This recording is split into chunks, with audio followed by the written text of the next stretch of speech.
A hot meal and some warm company. Simple but life-changing pleasures.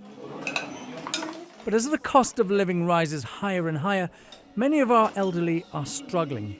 More than 1.5 million are now living in food poverty, and that number's set to rise steeply. I've come to an age-concerned lunch club in West London to meet Danny, an 87-year-old retired mechanic, Harry, an 88-year-old World War II veteran, and Raina, an 82-year-old widower, to find out how life has changed for them over the years. With the supermarkets, I think they're taking us for a ride, because one minute they're putting their prices down, lower, and the next minute it's going up higher.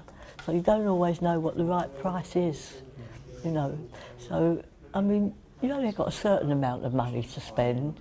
It's a very hard thing these days for people, the price of things. You go to one shop, the price might be dropped there. You go to that one, and the price goes up a little bit. You never know what you want to buy. The people who brought this country along are being neglected badly, and I think it's disgusting the way things are left, to be honest and truth with you. Shocking new figures make Britain look more Dickensian than 21st century. Almost a quarter of pensioners have had to cut back on food, and more than 1 million are malnourished. Lunch clubs like this one already provide an essential service, but over the next few years the demand for places is set to surge because there'll be more older people living in poverty. They'll be paying an extra £300 for their annual food bill, and that's more than any other age group.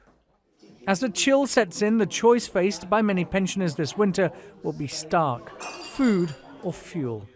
Many, particularly elderly households, will be faced with that choice of do they miss a meal, or do they cut back on their food spending, or do they look to not put on their heating? And that is the reality for, we think, something like 1 million or between 1 and 1.5 million households. Harry, Danny and Raina can face their futures with confidence. It's a shame the same can't be said for all of our elderly. Ashish Joshi, Sky News.